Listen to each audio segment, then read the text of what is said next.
Session. This is our afternoon portion, and we're starting off with the topic of 2025 state legislative update. We'll turn it over to Erin Doyle, our Senior Government Relations Manager. Thank you. They try to add more words to my title. And more. It's great. Helpful. It is. Sorry. I'm hoping to slow roll out, waiting for the teams to catch, or the Zoom to catch up with the room.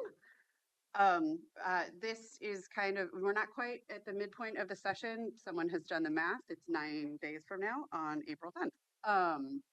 As the midway point for this session, and not that we're counting down, but we totally are. So we have hit some deadlines. So this, they are having some technical issues with volume. Is it me? Is it me? Barry, you might have two mics picking up on you. I might be at their end, like speaker to work. Oh. But I will. Tracy, can you hear us? Terrific. Thank you. So this is a joint presentation from the county and Clean Water Services Government Relations team. We work jointly and put this together for you. So I'm going to keep talking. We are getting to this phase of session where budget decisions are starting to have due dates about requests and things like that. So we wanted to do this in two places. One, give you some update on some of the major legislative issues. And the second is what we are doing as County and Clean Water Services on the capital construction requests that were part of the board adopted legislative agenda. And then we'll very briefly discuss what those next steps are that we expect. Yay, team! So our standing policy question is, what further information needs to you have? I will say that in order to get to the 30 minutes, we have worked very hard to not put everything and instead use our written materials to give you updates on other bills. So if the bill's not here that you expected to see, that is because we made a choice to truncate, and you can ask us questions and we can get back to you all. With that, this is not a blank slide, this is a transition slide. So we'll step in first to the legislative updates, where we're going to hit some of the major policy themes and areas that the team is watching.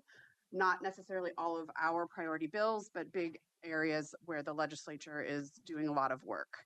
So we'll start with Pablo and the public safety and justice work. Good afternoon, Commissioners. Pablo Nieves Valenzuela, Government Relations Manager, for the record. So the first bill here on our public safety and justice priorities list is HB 3009. You may remember this is our bill to allow funds from the jail-based medication for opioid use disorder program to be used in our community correction center. The co-chairs of the Joint Addiction and Community Safety Response Committee are supportive of this bill. Since the policy language is also included in SB 236, they've suggested that they'd like to move that as part of a package. We have no opposition to the bill, so we expect it to pass easily once scheduled for a work session, either as HB 3009 or 236. It's still possible they move this individually if for any reason they need to take more time with 236. But next on the list here, we have HB 5012. This is the budget bill for the Oregon Judicial Department, and it includes funding for county law libraries, mediation and conciliation services, and court security. We expect the bill to pass towards the end of session, but we are working to boost the funding in this bill provided for county law libraries to $11.4 million, which is a slight increase of about a little bit over $2 million. So HB 5005, that's the budget bill for the Criminal Justice Commission. It includes funding for several grant programs that are used by the county, like the Justice Reinvestment Grant, Specialty Court Grant Program, and Deflection, of course. Similar to HB 5012, we are working with partners to increase funding for the deflection line item in this bill. A hearing is scheduled actually tomorrow, and I will be testifying on the county's behalf. HB 5004, this is the budget bill for the Department of Corrections, and it includes the grant and aid budget for community corrections. We are working again to increase the funding level for that so that it corresponds to the funding level identified in the 2024 actual cost study that was published by the department. It's a pretty significant gap between that and what is included in the base bill. So That's certainly going to be a big push, but as you know, we are working with our county partners to secure that additional funding. Next slide, please. Great, thank you. So HB 2056, bill would close the identified gap between funding for civil commitments and aid and assist programs and the actual cost of providing those required services. Like the grant and aid budget for community corrections, there was a study done that identified this gap, and so we're working to secure that additional funding. And it is scheduled for a work session this Thursday. We expect it to pass out of the policy committee. The heavier lift is going to be in Ways and Means. So the next three bills here we have are workforce bills. HB 3916 would provide $5 million in incentives for expanding the public health workforce through local investments. And that bill is scheduled for a work session this Thursday as well. HB 3351 puts Oregon in the Interstate Counseling Compact.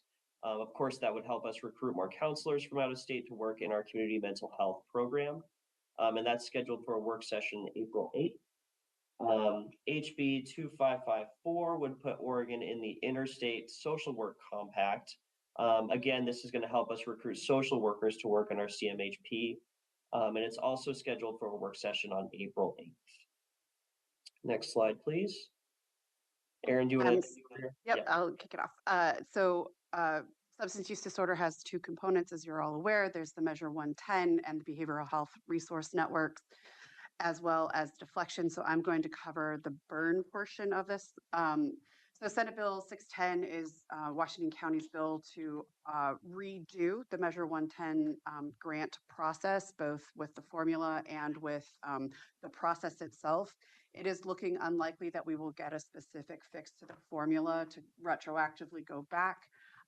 We are also in process at the administrative level to undo the denial of funding here. We have gotten information from the Oregon Health Authority that we will be getting some money. We're questioning a lot of that decision making because it was once again done a bit in the dark.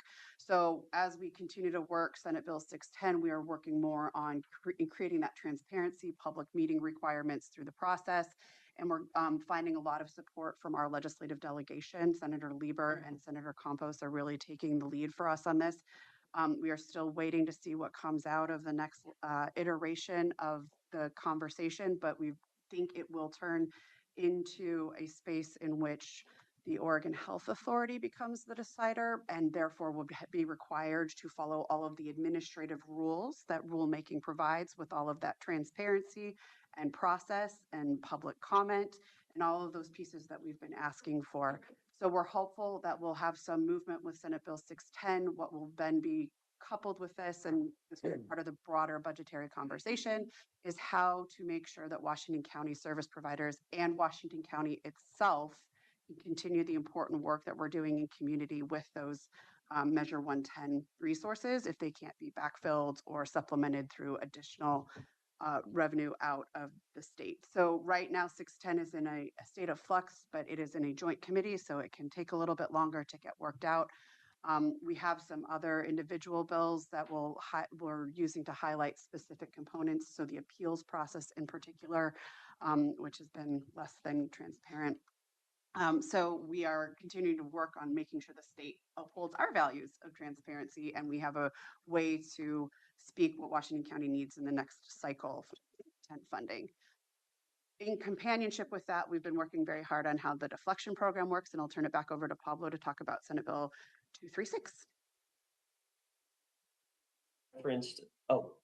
Thanks, Erin. So this is the bill I referenced earlier, and it includes a lot of updates to HB 4002 from the last session. It has the policy language from HB 3009, the one about the jail-based medication for opioid use disorder program. And it also, well, there's amendment language that's been drafted directing the CJC to establish a new funding formula for county deflection programs. And that amendment language was drafted at the request of the co-chairs of the Joint Addiction and Community Safety Response Committee. So they do plan to adopt that language, along with a few other updates to HB 4002. The piece that we were waiting on was related to expungement. They're trying to streamline the expungement process that was, the various expungement processes that were established by that bill. And now that that piece is completed, they expect to have a work session scheduled very soon. So we'll certainly keep you updated on that. But you know, this piece is really critical because of course, having the funding formula tied to the OAC has created a lot of challenges, and also deflection is just you know, it's different than what the burn providers are providing, and so or are doing, and so having a different formula just makes sense in the eyes of the co-chairs and certainly us and other stakeholders. But we're really hopeful that that one will pass with strong bipartisan support. Can move on to the next slide now. Good afternoon, Commissioners. For the record, my name is Carly Silva Gabrielson, one of your Government Relations Managers. I want to take the opportunity to update you on the package of bills that we're referring to as Governor Kotek's Housing Initiative bills. It previously was 3 bills. However, there has been a 4th bill that the governor has taken interest in and will likely be added to HB 2138. But I just wanted to update you on the package of bills. HB 2138, you're probably most familiar with. It's what we refer to as the middle housing bill that would allow for a variety of new housing types, new housing definitions within areas that are zoned for residential use. And overall, that bill promotes increased housing density. The next work session is scheduled tomorrow on a -4 amendment, and we have been working with the governor's office and committee chairs on a series of amendments and technical fixes. So there isn't a significant burden placed on our planning department as this bill advances. The other bill, HB 3031, is a great bill. It creates a housing infrastructure production fund that will be housed within Business Oregon that will provide assistance in the form of loans, grants, and forgivable loans to fund infrastructure development for qualifying affordable housing. Right now, it's a $100 million investment, and it recently was passed out of the House Housing Committee and House Housing and Homelessness Committee and referred to Ways and Means. Another bill that I think I highlighted in a previous work session is HB 2258. This is an interesting concept that would create essentially a statewide library called Oregon Homes, in which local jurisdictions and developers would be able to access pre-approved land use and building plans that, to be forthcoming, would preempt local standards. We do have concerns about this bill and are providing a lot of feedback to the governor's office and to the committee about the realities of building and construction, and that it's not as easy as one size fits all. However, we do know that some of our partners in rural areas of the state who have fewer staff in their planning department could certainly benefit from some of these pre-approved land use and building plans. So we're going to stay on top of that bill as it advances. The next work session on that item is scheduled on April 7th. And then the new one that I highlighted, oh, and I noticed there is a typo on the slide, I apologize. It's HB 2316. And this one is very interesting. It was originally an idea of Senator Mannix, and it would allow the designation of state lands within the UGB to be identified as home start lands and be available for sale for first-time homeowners. The governor's office most recently, about 2-3 weeks ago, did release an online portal that shows a map of state lands and those that would be available for sale. So partners have been digging into that to see what that would look like. A lot of the area within Washington County is outside of the UGB. However, we're still taking a look at this bill and reviewing it closely. And that was most recently referred to the Transportation Committee. So that is active, and right now it is a standalone, but again, that will probably be added to 2138 per most recent conversations. Next slide, and I think I'll turn it over to my colleague, Tracy. Great. Thank you, Carly. Appreciate it. For the record, Tracy Rainey, Government Relations Manager for Clean Water Services, and appreciate the opportunity to provide this update. One of our most significant priorities for this legislative session is House Bill 2169. The bill is now engrossed, and it is the water reuse investment.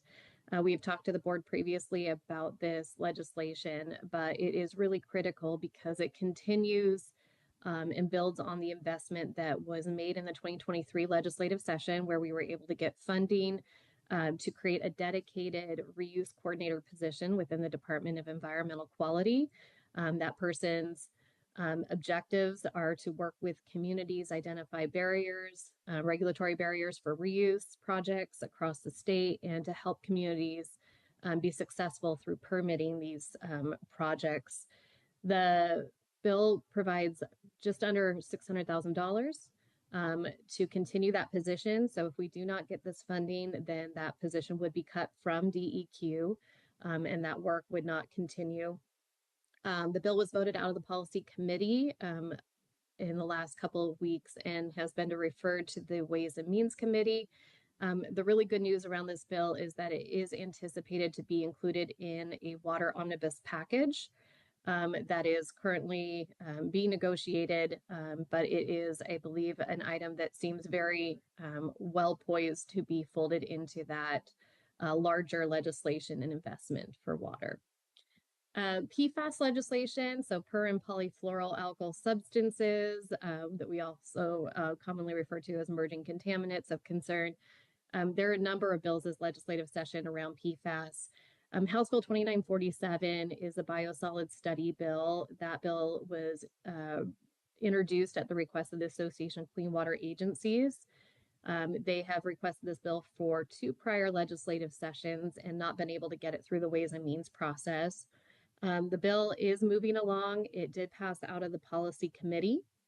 The bill would has a fiscal impact of $800,000 that would go to Oregon State University in order to conduct a study of the occurrence of PFAS in soils where biosolids have been land applied, and would give us the opportunity to ensure that policy decisions are reflecting data and science that is reflective of Oregon specifically.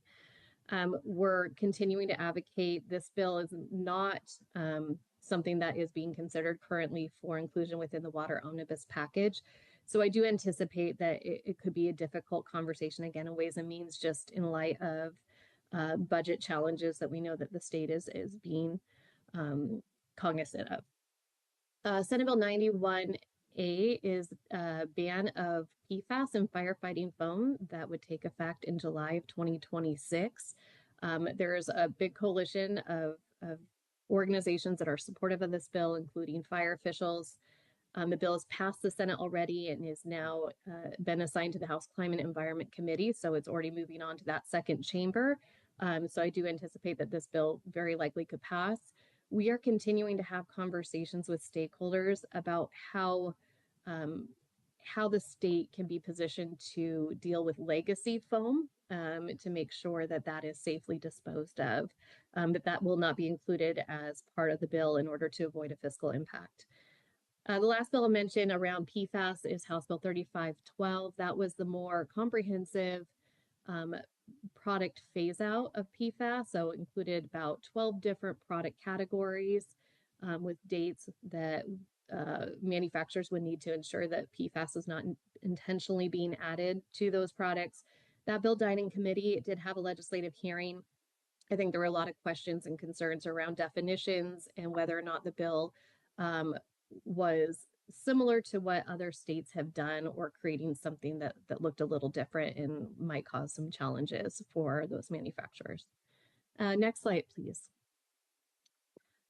Okay, next week we'll be engaging in DEQ budget conversations. The DEQ budget is up for hearings, including a public hearing and opportunity for testimony that will happen next week. Public testimony will take place on Thursday, and we do plan to submit testimony as part of a coalition of stakeholders that are interested in ensuring that we are making thoughtful and strategic investments in particular the water quality division of DEQ.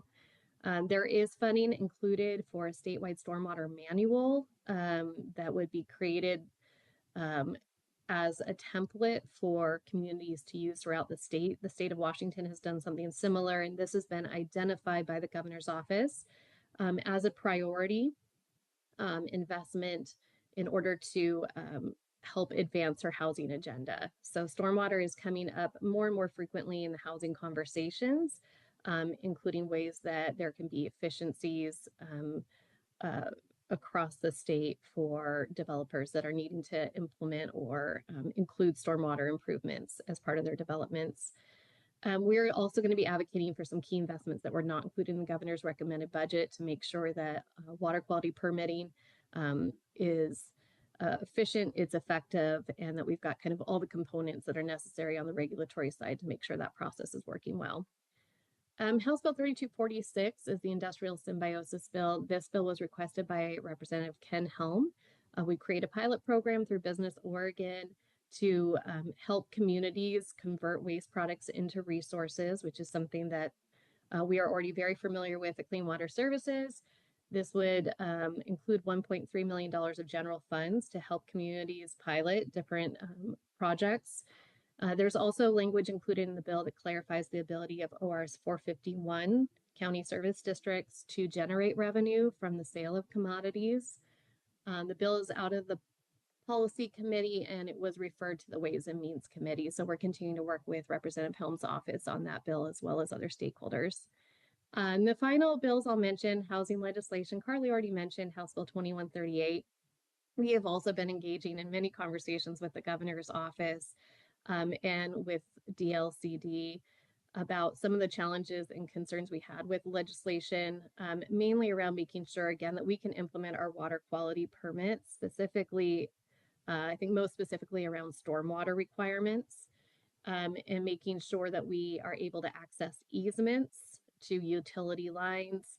The bill, again, as Carly mentioned, is all about density. And so we want to make sure that we don't lose the ability to have stormwater improvements that may decrease density or to access utility lines, which also could be seen as decreasing density. We've had really good conversations. I think that we feel like we are in a pretty good place now with the governor's office and probably have some future conversations in the interim to expect just to continue to clarify and make sure we avoid confusion, especially for the developers community. And then Senate Bill 974 is the last one that I'll mention. We've had a lot of conversations recently around this bill. It would create a urban housing application, which would become a limited land use decision. And the language as the bill, the initial amendment that came out, included some of our engineering and design work as part of that, which is not currently a limited land use decision. So it would open up some of our processes and the work that we do to review applications. It would make them subject to land use processes. We're working with the Home Builders Association right now to try and make sure that we're not inadvertently creating additional processes that don't already exist that could delay development inadvertently. And those conversations are going well. We're working on amendment language that so far does appear to largely address the concerns that we have. This conversation is also around timelines for reviewing applications and approving applications. So we're making sure that that language is workable for our team at Clean Water Services and within the timelines that are feasible. And with that, I will pass it over to, I believe, Aaron. Yep. Okay, thank you. We will very quickly go through the capital construction task. This is more to give you an update of how far we've come with our caucus. Thanks, Aaron. Just really quickly, I just wanted to highlight that work on the county's capital construction funding requests of the legislature is currently underway, and we're finalizing our ask with members of the delegation right now. Given the budgetary climate and uncertainties of impacts of looming federal cuts, we are maintaining a balanced and pragmatic, yet very firm and bold approach with our requests, which is resulting in some of our requests not being for full project amounts, such as in the case with the Walnut Street Center. But we are submitting the full request and then also providing information about sub-itemized projects that could be completed, such as the HVAC system replacement and roof rebuild at Walnut. We are prioritizing the courthouse by any funding means necessary. And with that, I'm going to turn to Pablo for a few words. Yeah, thank you. I just wanted to just provide a quick update and thank Chair Harrington, Judge Guptill, and Representative Sosa and members of our Public Safety Coordinating Council. We had a really wonderful hearing on HB 3180 and the bill passed unanimously out of committee last week. We're working with members of the caucus, the Washington County caucus, to make sure we're successful in funding that either through HB 3180 or OJD's budget bill 5012. Thanks. Next slide, please. I also wanted to highlight that there is a coalition ask for state funding for the Tualatin Valley Highway Project, which is aiming to secure $50 million from the state legislature. Securing these funds may be a tall hill to climb given state priorities. However, the coalition does remain optimistic that if the legislature steps forward with the funding, we will be able to draw down $150 million in federal funding from the Capital Investment Grant Program, and that we want to maintain the momentum that's been developed this session while being forthcoming with our delegation that the county does have other priorities in terms of our capital construction asks. And with that, I'll turn it back over to my colleague, Tracy. Thank you. Just quickly, the board is familiar, but we submitted a funding request for the Western Washington County Inflow and Infiltration Project out in Forest Grove area that also serves the communities of Gaston and Cornelius. The project total cost is $6 million. As you'll recall, we did receive federal funding through Congresswoman Bonamici's office as a community grant, and that was just shy of $1 million.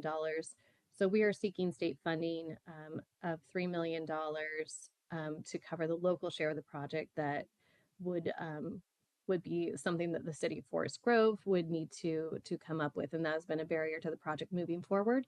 So we've made this request. We submitted it to Legislative Fiscal Office and are working with Representative Susan McLean's office to hopefully advance that request this session. And then I will turn it back over to Erin. So this is our last substantive slide, and we're going as quickly as we can to keep you on time.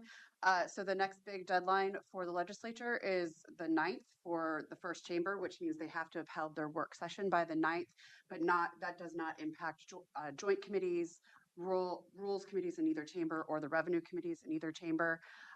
We just wanted to highlight we have a new date for your day down at the Capitol. Your staff assistants are doing a fantastic job in helping us with making sure we get you all scheduled out. And once we finalize that schedule, you all will have that. We will provide you with significant materials about what to talk about on April 24th when you spend the day with your entire GR team. And then we're starting to look forward to the 9th of May when the second chamber deadline occurs, and then the real work on the capital side of things and the budgetary side of things to make sure that we can continue to do the mandated work. Is after that May 14th state revenue forecast. That revenue forecast is what sets the expectation for the size of the budget. What will be unknown at that time is where the federal budget is going to be.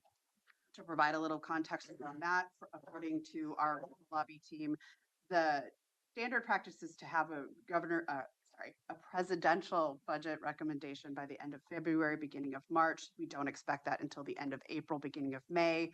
And then the U.S. House of Representatives appropriations process will start in earnest based on that set of recommendations. We are closely watching all of the decision-making that's happening in the interim before they start the next budget cycle to see how reductions in workforce, closing out of grants faster are impacting our programs here in Washington County. And we will keep you apprised when there is something that has more information or substance and is not subject to significant litigation.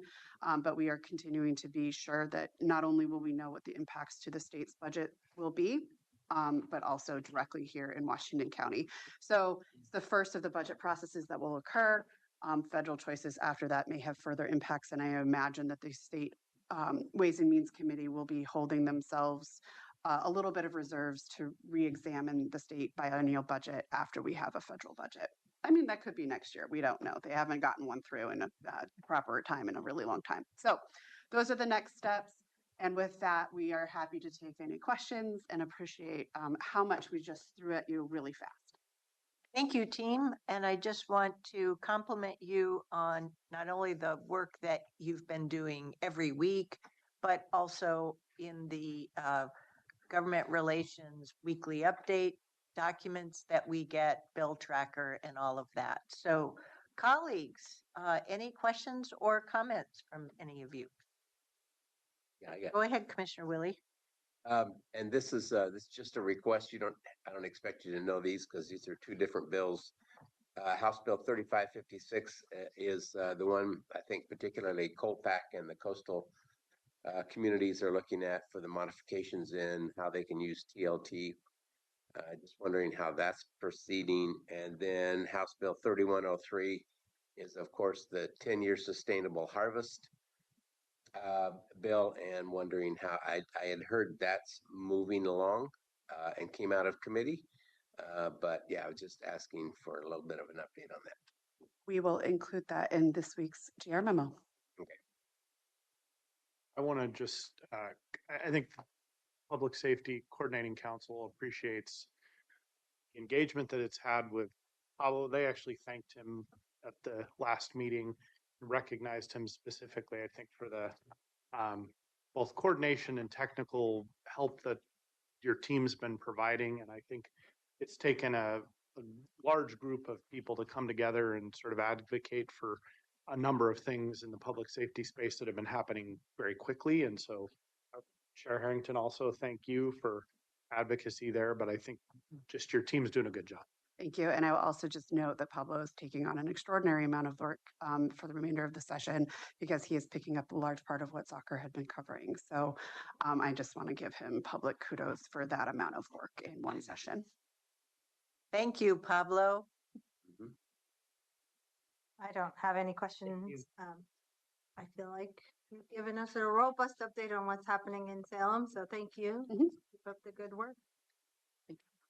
Yes, no questions for me, just kudos to Team Clean Water Services and Washington County for representing us well, for working very positively with not only the Washington County caucus, but all of our partners down with the state legislature. So thank you very much. Keep up the great work. I know it's incredibly tiring, a lot to keep track of. So go teams, go. Thank you. Thank you. Thank you. Thank you. All righty. This is where we move to board and leadership communication. So why don't we start with leadership communication today? I'm glad I have my notes. So good afternoon, Board of Commissioners. On Friday, March 28th, Marnie Kyle, who was serving as acting as I was out, sent your board an email regarding federal and state federal with state pass-through funds, specifically related to HHS. Oregon Health Authority has been notified that the Trump administration decided to terminate several funding streams under the Federal Centers for Disease Control and Prevention and Substance Abuse and Mental Health Services Administration, effective March 24th. These terminations impact the remaining obligated COVID-19 funds. While OHA is still completing a full evaluation of the impacts of these terminations and whether the terminations are legal, OHA has directed all local health jurisdictions to discontinue spending associated with specific grants immediately. We were advised that any expenses incurred beyond March 24th of 2025 cannot be reimbursed. The Washington County impact appears just to be over $671,000. These funds are for one-time immunization access funding. Many of these funds were passed through to community-based organizations. I appreciate Marnie very swiftly getting this information to the board, and since that email was sent to your board, we have actually learned that 3 seasonal limited duration staff will be impacted at Washington County. These staff were employed through May 2nd, so we are currently still determining if they can be employed through May 2nd or if their employment needs to end sooner. We are continuing, as Ms. Doyle had indicated, actively monitoring the federal changes, which come, as you can tell with this, quite swiftly. And so we are still, as I've shared with your board, not meeting chaos with chaos and just taking new information in as it comes and then adjusting. With the questions at the federal level to funding, I do look forward to your board getting a presentation coming up on the service level assessment. I will just point to one of the areas you'll want to pay attention to in that presentation is the sheer amount of federal funds and state funds that we rely on. So there will be some good graphs for you to see that information. For this year's proposed budget and also the Hawk budget, we are only dealing with the facts that we know now. We cannot speculate what could happen in the future. If we need to make swift changes, we would do that through emergency budget supplemental process outside of our regularly scheduled budget supplemental process. We have shared this information also with directors wondering, how do we plan for this uncertainty? And all we can deal with is the information that's in front of us at that day, at that point in time. We actually have some record-breaking numbers in assessment and taxation. If you've been in this building, you may have noticed that there's been long lines outside the door. Well, it's passport time. So this last week, there were 600 passports issued during spring break. Just last Friday, it was 150 passports in one day, which is a record-breaking number. Total passports processed in March, 1,540 passports. Passports is a service that we provide at the county. It is a discretionary service that we are able to charge fees to recover the cost of the service. So it's just always interesting when you see the long lines. And so there's community members who are definitely taking care of that service. Also, Joe Nelson, our director, has commented that many of the community members seeking passports had just gave compliments to our staff for very positive customer service. And so sometimes we can hear when things don't go well, and it's always important that we also recognize when things do go well. And that concludes my update. Thank you, Ms. Angie. Ms. Dreesen. Thank you.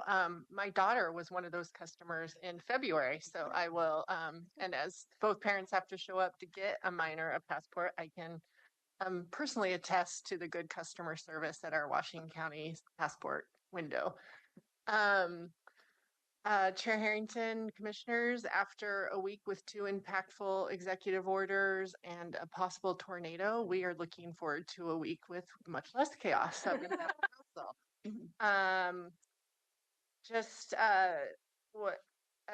we have a staff meeting on Monday, and one of the things we talked about was about supporting Ms. Doyle and our government relations manager team in this legislative session. Now that it's in deep full swing, we're involved throughout this session, giving feedback on bills and how they might impact the work we do here at Washington County and giving that legal lens.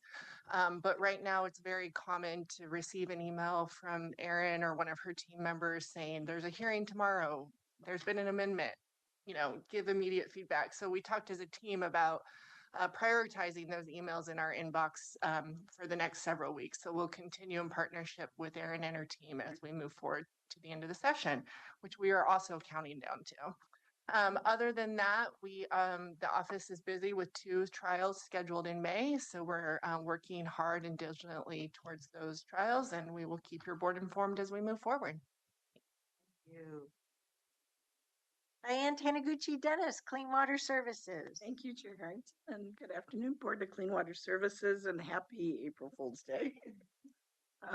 On March 25th, there was a very large water main break. I don't know if you noticed on Cornelius Pass Road and Francis. So the Clean Water Services Field Ops team was out there. They provided mutual aid and they helped with the road cleaning and checked out the catch basins and sewer, so it looks okay, but it was quite the main break, yeah. So we're in the middle of budget planning and we're updating our natural hazards plan that needs to go to the state of Office of Emergency Management. So we'll be providing that to the board to show you what our progress is on the natural hazards plan. Thank you. Okay, now to board communications. Who would like to go first? I could go and say that I was on spring break last week, so I have nothing to report from last week and busy week ahead. That concludes my update. Thank you.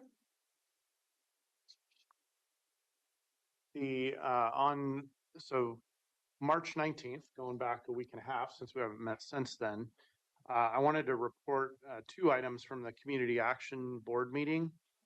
One was to close the loop, and I know Chair Harrington and I have already gotten this loop closed, but officially, Community Action has been given the direction that they can now cover their administrative overhead at 15% to better reflect reality, and they're now reflecting that in their financials. And so that was one piece. The other, I wanted to let the board know that they had all of their financial audits completed and had a clean opinion in each of the areas. They have both a general audit and then, just like we have, very specific things that have to be audited because they receive federal and state money that have to be done in a certain way. So just to kind of give that update, I think it's good, given the size and role of that organization in our community, to report that out.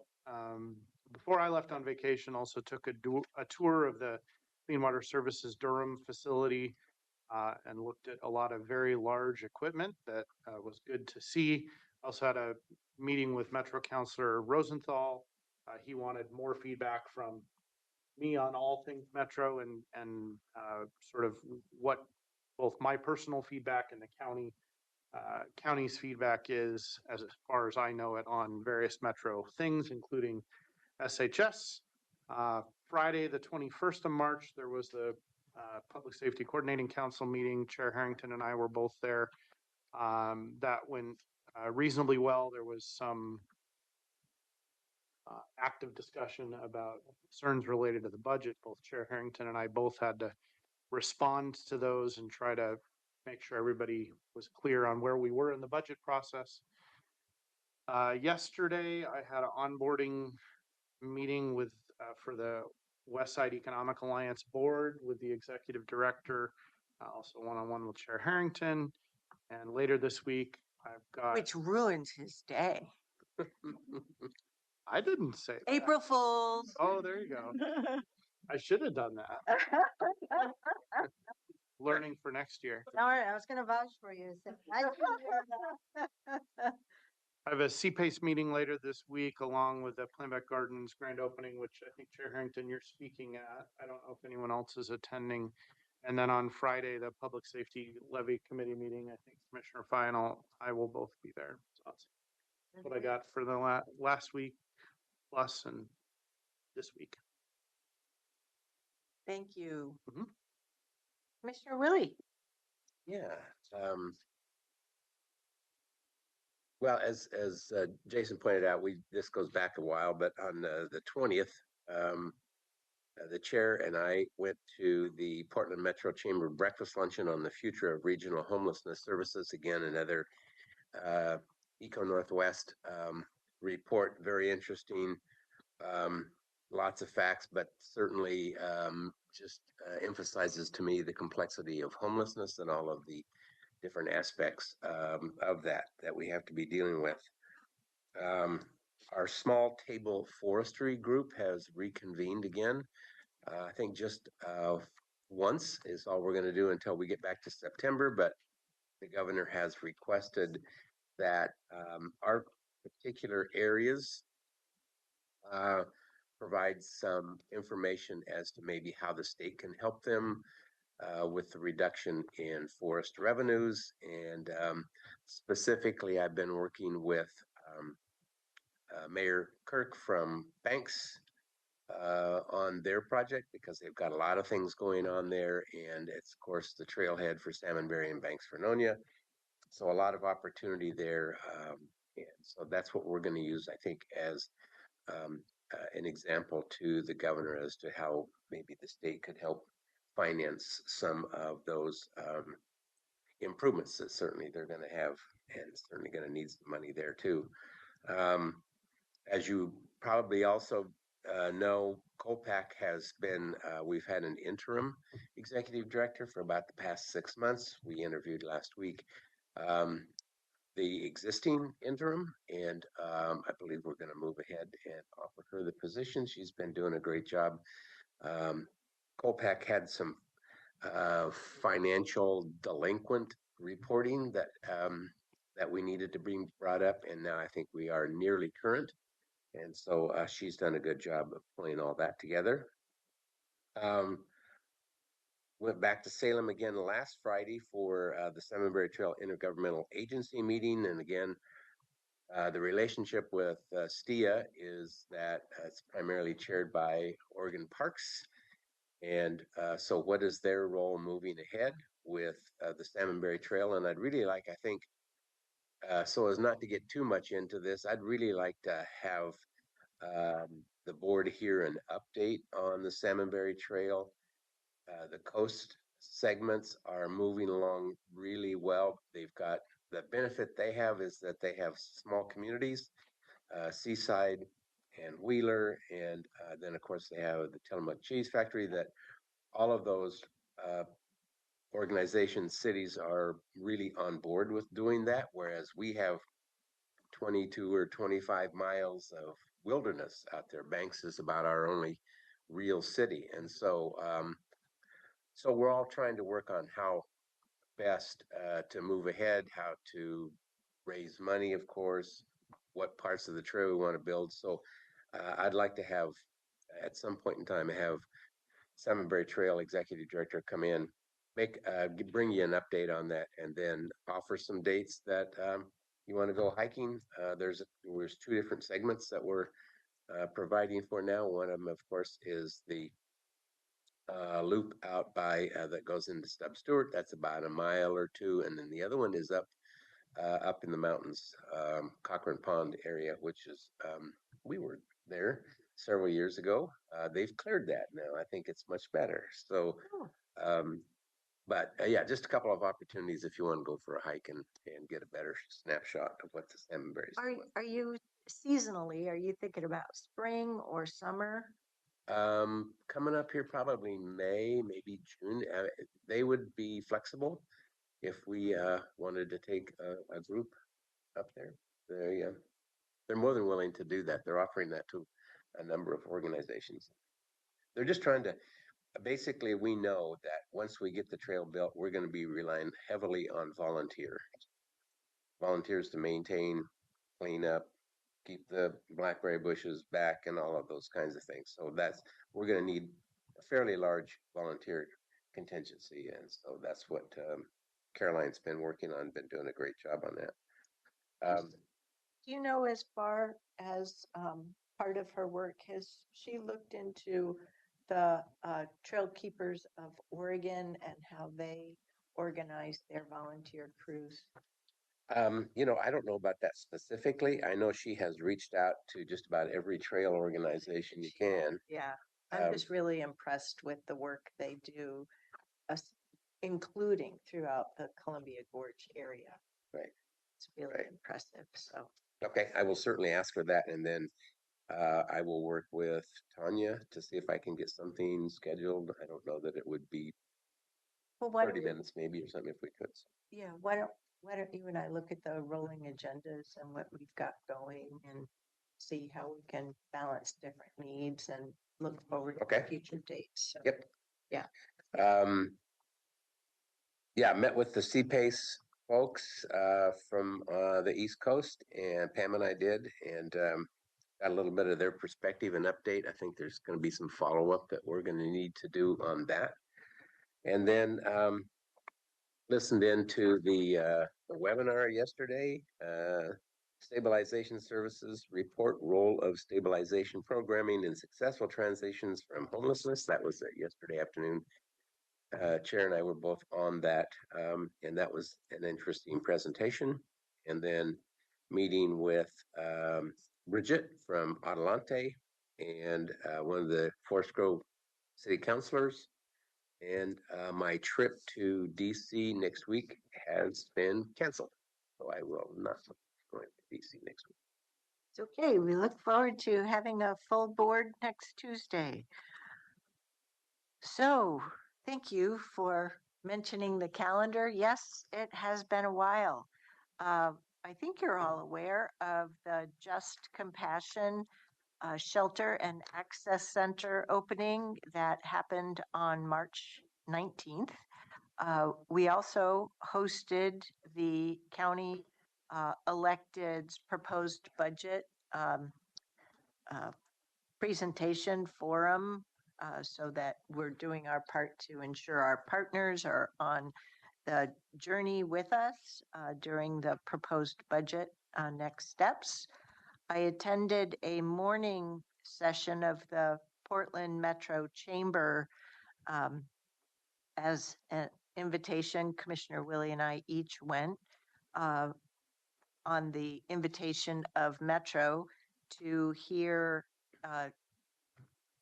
Eco Northwest President Emeritus John Tapania share some insights with regard to our area and homelessness. And then later, actually at lunchtime, I attended a GPI Meet the Mayors event. And I got to tell you, our Washington County mayors rock. They're organized, they're on top of information about our joint state of affairs. So really a good showing. There was another Metro SHS Oversight Committee meeting. They're continuing their work in terms of probing and being on top of the quarterly reports from all three counties. Yesterday, I was one of the speakers at the CWS Leaders graduation. This was the third cohort of leadership development from the workforce, as well as attending the Metro webinar that Commissioner Willie highlighted. Wow, April is jam-packed, and I know May will be as well. Thursday is the Plambeck Gardens grand opening. It wasn't too long ago that we had the groundbreaking on a really kind of hot summer day. And I have a one-on-one with Multnomah County Chair Jessica Vega Peterson coming up. Our Tri-County Chair meetings have had trouble getting organized. So at a minimum, she and I are going to get together.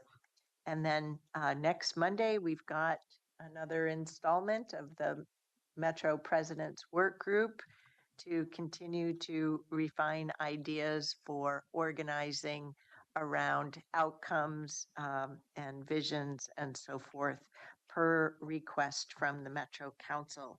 So a busy time, lots of good work happening, and onward ho, we go together. Chair, can I bring one, I should have coordinated this a little bit more during my report out, but the April 14th mayor's chair meeting, we were talking about the need to give the presentation to the mayors about really bringing them along on the journey around the public safety levy. Yeah. Similar to what Commissioner Willie did on the libraries. So Commissioner Fide, do you want to attend that with me potentially? If so, we just need to coordinate from a quorum perspective, or because the chair. So why don't you take it offline in terms of timing and calendaring, and let me know so that will do. I can do the handoff and then come back in. Okay, that'll be great. Thank you. Okay. Anything else for board and leadership communication? Okay, well, at this juncture, we're going to take a 15-minute break. I'll see if our folks, well, actually, no, we have an executive session time certain at 2:15. So we've got a 20-minute break today. So we'll see you. Oh, stop, Catherine. Think, breathe. I would like to ask for a motion to adjourn to executive session for clean water services pursuant to ORS 192.660 sub 2 sub H for the purpose of discussing potential. So moved. Second. All those in favor, by raising your hand, you're saying aye. Thank you. Any opposed? The motion carries unanimously 4-0.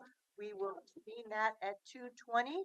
And after that, we'll be done for our work session for Washington County as well. So see y'all.